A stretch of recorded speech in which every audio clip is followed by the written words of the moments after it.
Welcome back. Now, strides are being made in the fight against crime as Hawks announced the arrest of more than 1,400 high-profile suspects in the third quarter.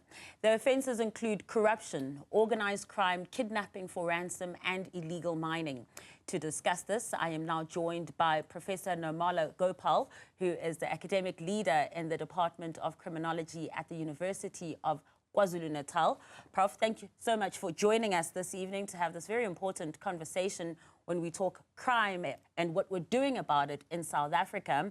I want us to start with the alarming number of police killings and what that tells us about the society that we live in that can attack law enforcement just like that. So good evening, Masa, and good evening to your viewers, and thank you for having me once again on your program. Yeah, I think that's an important question. What the signal that it sends out is that we criminals have no respect for life in the first instance.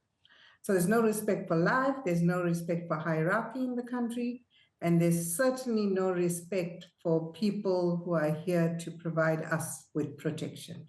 So it's very selfish. Their motives are extremely selfish. And I think that's what causes the problems in our country, where we have criminals who operate from selfish motives and pay no attention to the consequences on fellow South Africans.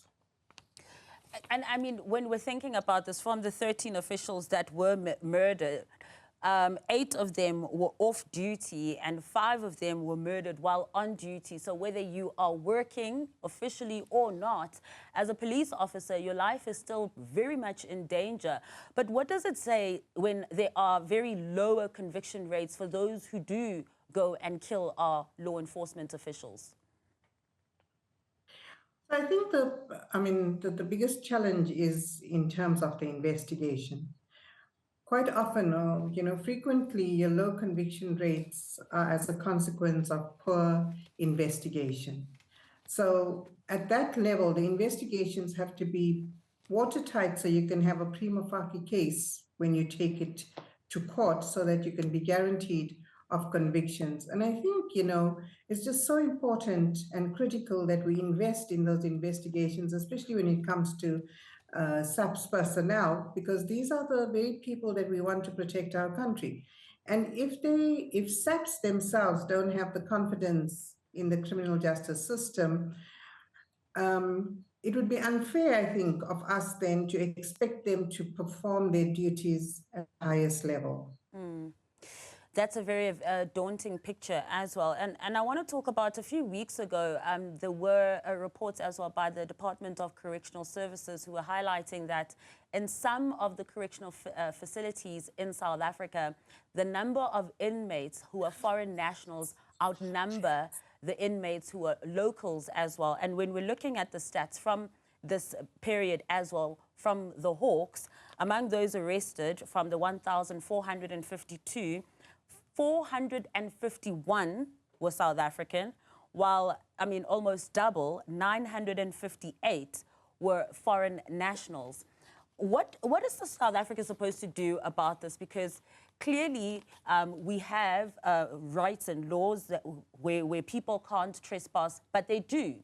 And then they do end up committing crime. And then you've got also your local criminals as well. And then we're running out of space as well to also house these people in correctional facilities.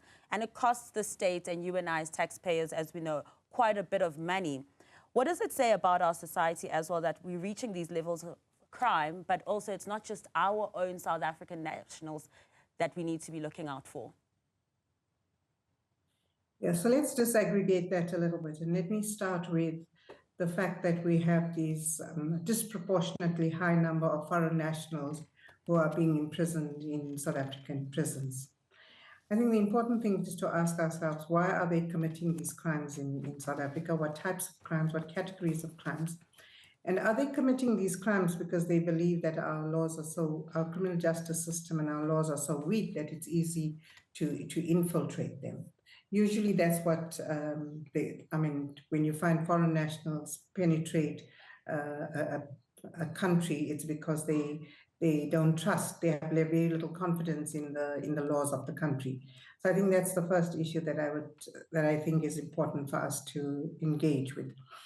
The second one is that, as far as the state capture, the crimes that the Hawks have arrested or suspected people of, I think we must really give credit and credence to Hawks and the kind of investigations that they undertake. And we know that it's very high level and we trust them. And I think what it shows is that it brings back the confidence in the criminal justice, even though it's through the Hawks, that they are actually doing the kind of work that they're supposed to be doing. So the high numbers of arrests, I think, hats off to the Hawks. And also, just speaking of some of the commendable work that the Hawks have been doing as well, let's talk about convictions too, because it's one thing having arrests, but what's very important is securing those convictions. Now, 16 corporate entities were also sentenced during this period as well for investigations that were done by the Hawks as well. Typically, Prof. Gopal, when corporate entities are found guilty of such crimes, what crimes are they? Well, I think it could be, typically it could be money laundering or fraud. I think typically fraud as well. And, I think what we tend to underestimate is the impact of corporate crime on an economy, the impact of that crime on people like you and I, the taxpayers. So it's absolutely critical that corporate crime is arrested timeously. So I think well done again to the Hawks for having apprehended this group of corporate criminals.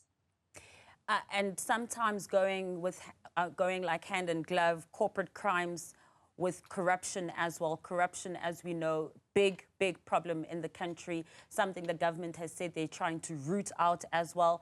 The Hawks saying that in this quarter, they secured 30 convictions when it comes to serious corruption investigations.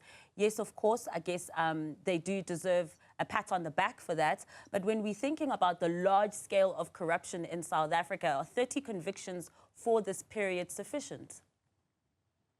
No, but I think the question to ask is, how do we eat an elephant? And it's one bite at a time.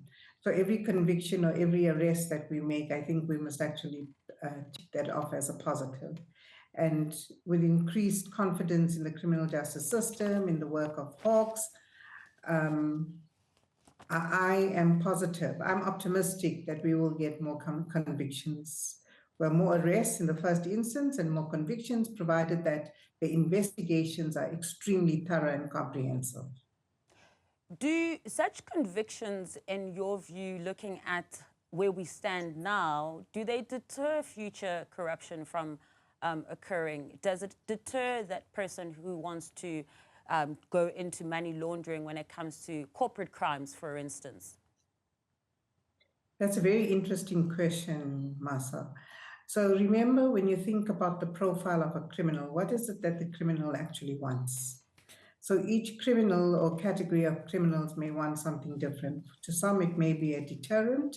To others, it's absolutely no deterrent, because their needs and their goals and their motives are not in any way undermined by the conviction of other similar criminals.